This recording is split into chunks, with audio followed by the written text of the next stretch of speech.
Do you ever watch a film and think to yourself, this is going to be my entire personality for at least the next 2 months? You're combining romantic yearning with Bay Area rap battles and multiple deservedly violent retaliations against fascists? Well, yes. There's too many of them. That's bullshit. We fight. But for those who live through it. Hi, I'm Lady Genevieve, and on my channel I talk about entertainment media. I had the unabashed delight of watching Freaky Tales early, and I absolutely have to talk about this. If all you want to know is my rating and you still don't follow me on Letterboxd, 4.5 stars out of 5. Maybe that rating will go up, but for the time being, that is where we shall begin. To first introduce the premise, the film depicts 4 interconnected stories taking place at real locations and during real historical events in 1987 Oakland, California. So it's sort of an anthology film, but these 4 chapters are definitely connected in ways that become more apparent as you go on. At my early screening, I overheard a lot of interest in this film specifically because Pedro Pascal is in it, but I would say that there were at least 4 or 5 names that were the biggest draw for me. One of them was Too Short, who was attached as a producer, and I had also read that he was going to have a role in the film, but in actuality, his primary role within the film is to serve as its narrator. But the other 4 names of actors who caught my attention were, in no particular order,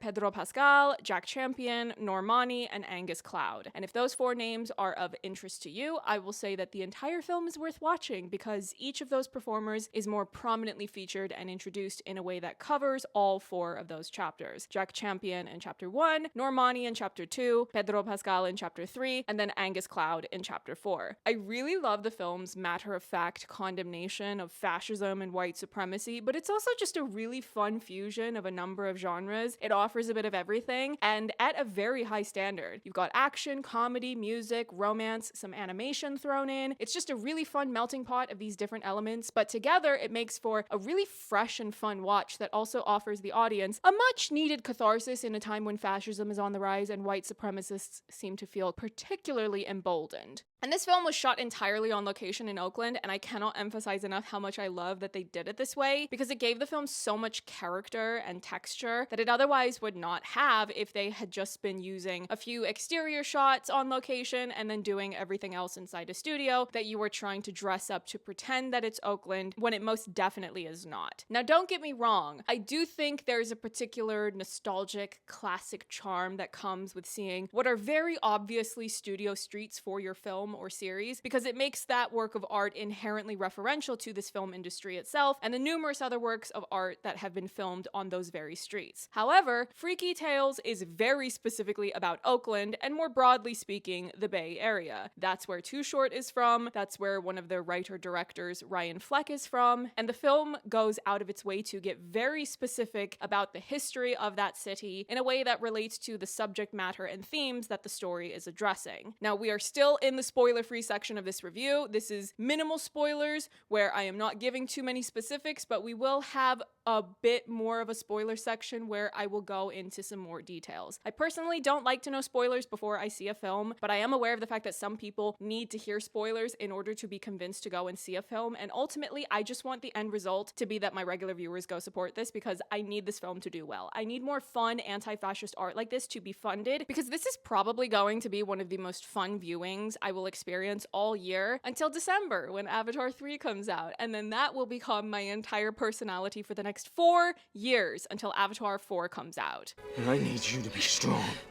Right now. Strong heart. It's my favorite movie of all time. Yeah, me too. I'm going to give you a really basic introductory premise spanning the film's 4 chapters and honing in on those 4 main performers that I personally had been drawn to, and I'm also deciding how much I am allowed to share based off of what was already shown in the trailer, within a spoiler-free section. The trailer already revealed a gang of skinheads terrorizing people who have to decide whether or not to fight back, and I mean, the trailer already showed violent retaliation against those fascists, so I'm not giving anything away in that regard. Jack Champion is part of that group of people in chapter 1 that decide to fight back, And much to my delight, there is also a romantic element of this chapter's story that further elevates its rewatchability for me specifically, a romance girly. Chapter 2 is when we get more of an introduction to Normani's character. Her and Dominique Thorne are friends, but they also do music together, so the two of them are pursuing those artistic aspirations. Chapter 3 is when we shift focus to Pedro Pascal's character. The trailer puts a lot of focus on him, so you can probably already deduce from that he's part of some sort of organized crime, but there's a rift. He doesn't want to participate in some sort of upcoming scheme. He is trying to get out of that life. Chapter 4 is when we meet Angus Cloud's character. He is part of this organized crime group, and they're trying to pull a job to rob a wealthy basketball player's house. I really enjoy the film as a whole and how those stories connect with one another. They don't feel like separate stories just shoved together for the sake of hitting a feature film runtime. Thematically, they're connected. Certain characters orbit in and out of other characters' stories in ways that are very enjoyable to watch. If it's a competition, I would say that chapter 1 is my favorite, or at the very least, it's the one that I personally would go back and rewatch the most because I love the romantic part of that chapter. I think it's so sweet and endearing to watch. The payoff of both the romantic and righteous violence parts of chapter 1 are exactly the types of things I'm drawn to watching and rewatching. And yeah, there's probably also an added enhancement because I am hyperfixated on Avatar, and watching Jack Champion in something that combines romance with righteous violence against people who are terrorizing the locals, yeah, that definitely feels like a warm-up to Avatar 3. But if that was all this film had to offer, I would not be reviewing it as favorably as I am. Freaky Tales made me laugh, it was exciting, it was fun, the action was really cool and violent without being horrific. I actually got the impression that they were making a point of presenting violence in a more bombastic and showy way, specifically when it was happening against fascists. I also happen to be a maximalist. I love maximalism as an aesthetic and visual language in film, and Freaky Tales was definitely presenting a fair bit of that. Moreover, the fusion of genres felt like an especially fitting choice to convey the narrative and thematic messaging of togetherness among this multicultural tapestry of Oakland and, more broadly speaking, the Bay Area's residents. Highly recommend Freaky Tales. Make sure you go and support it on opening weekend. I have already seen it, and I will definitely be going again during the full wide theatrical release.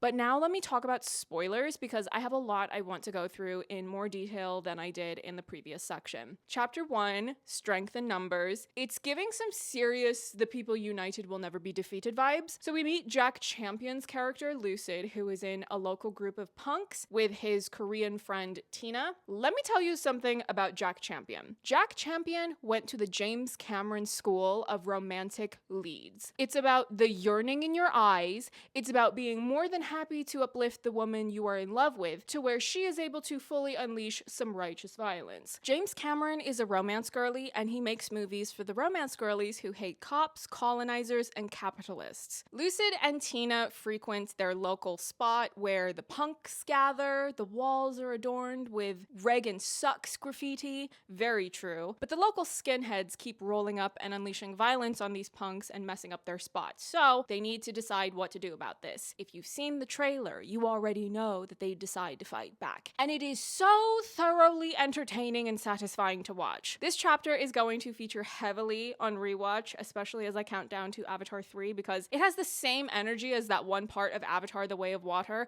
when the kids are trying to escape the recoms that took them hostage, and one of the recoms yanks Kiri back by her hair. So what does Spider do? He learns from that by getting Kiri and shoving her in front of him so that if anyone is going to get snatched up and taken hostage again, it will be him.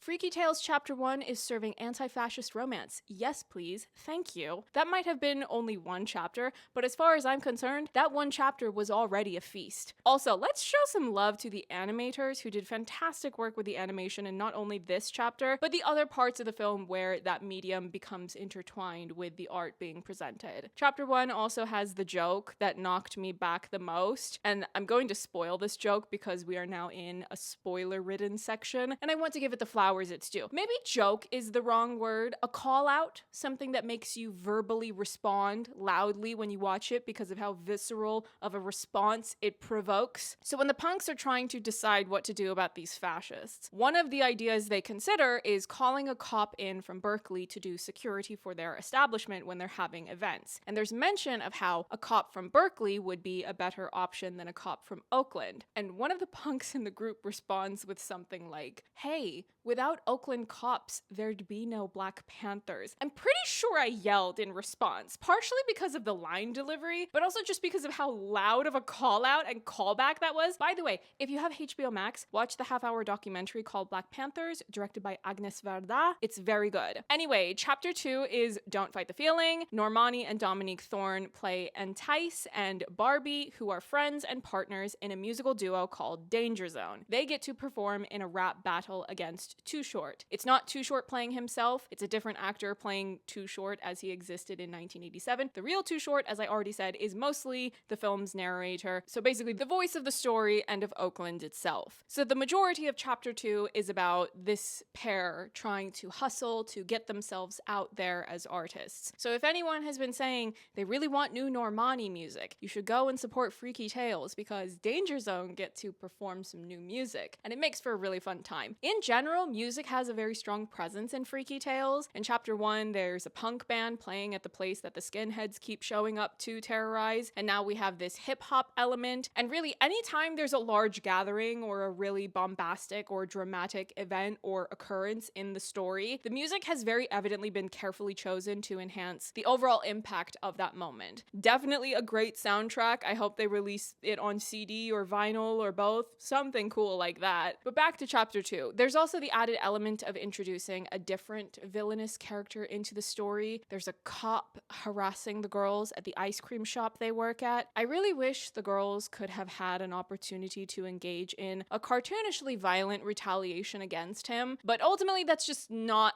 who they're presented as. They're presented as being focused on their music. But Ben Mendelsohn definitely deserves some credit because he's very effective and convincing as a very evil man. If you saw in the trailer a shot of Marshawn Lynch driving a bus, that's all you are really going to see of him. I will admit I would have liked to see more of him simply because I find him to be very funny in both Bottoms and Love Hurts, but for Freaky Tales, it's just a cameo because he's from Oakland. And this is exactly what I'm talking about, where this film is a love letter to Oakland. And that's why I really appreciate that they filmed it on location, because it feels all too rare nowadays for films to really go that extra mile and fully film it where it's supposed to be set in. I know that sometimes certain logistics can make doing that difficult, depending on the location and depending on the particular production, but it really does make a huge difference in the finished result for Freaky Tales. And following along with that thread into chapter 3, this is when we're properly introduced to Pedro Pascal's character, Clint. As you will have probably deduced from the film's trailer, Clint is involved in organized crime. However, he's trying to retire and get out of that life because he has his lady he wants to settle down with, but as is often the case for characters like him in action movies, his violent past rears back up again and threatens to completely destroy this new life he's trying to build. So it gives Pedro Pascal the opportunity to really showcase a lot of the signatures he's known for as an actor.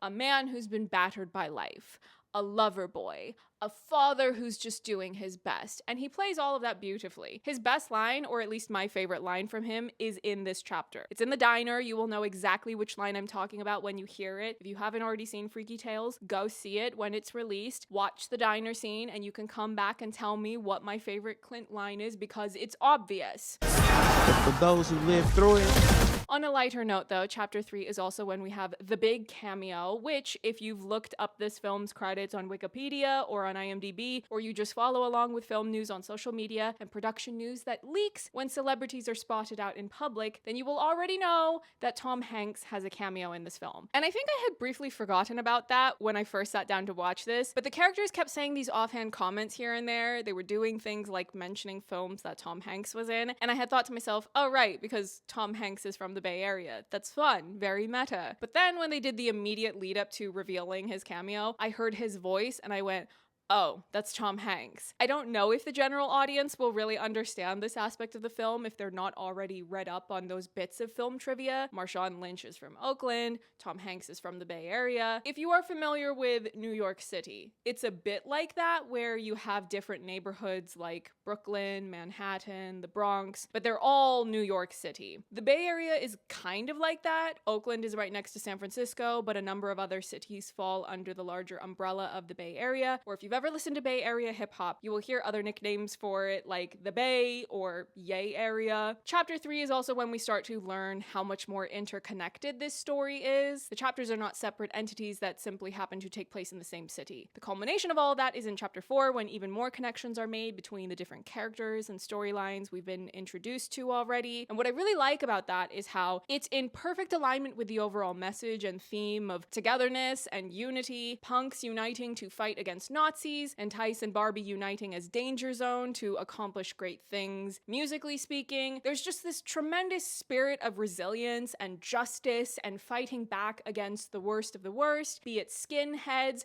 dirty cops, white supremacist criminals. It's a very energizing watch. It's like a pick-me-up to give you motivation. I loved it. Now let me round things off by talking about chapter 4. So this is when we officially meet Angus Cloud's character, Travis, who works in a criminal organization that wants to do a big robbery. This is an especially bittersweet watch because Angus Cloud was also from Oakland. So, not to get all parasocial, but I can speculate that it would have probably meant a lot to him to be part of this really cool project that happens to be a giant love letter to Oakland. But ultimately, the main player of chapter 4 is actually Sleepy Floyd, played by Jay Ellis. Now, I don't keep up with sports, so there might be a whole other layer of references here that I'm not familiar with, but Sleepy Floyd was a professional NBA player on the basketball team, the Golden State Warriors, from 1983 to 1987. That is a Bay Area team. Now, there's a whole supernatural, surrealist, action genre element to what they do with Sleepy Floyd that makes for a very fun watch. It's a fantastic climax for the story. It truly embodies everything that I've already talked about, everything the film has been establishing and building over those last 3 chapters, where you have that sense of resilience, togetherness, fighting back against racists, and delivering all of that in such a fun, over-the-top, bombastic visual presentation. I just cannot overstate how much fun I had watching this. Sleepy Floyd is the person that this criminal organization wants to go and rob because he's believed to have a lot of expensive Asian art in his home, and seeing him get his revenge was just a fun time. All of the action was done in a way that was so engaging and dynamic to watch. I think all of the reveals in chapter 4 of how the story connects back to things from chapter 1 were ultimately the most satisfying callbacks and threads to weave everything together. In watching the Freaky Tales trailer, I knew that I wanted to see it because there were some recognizable names like Pedro Pascal and Spider.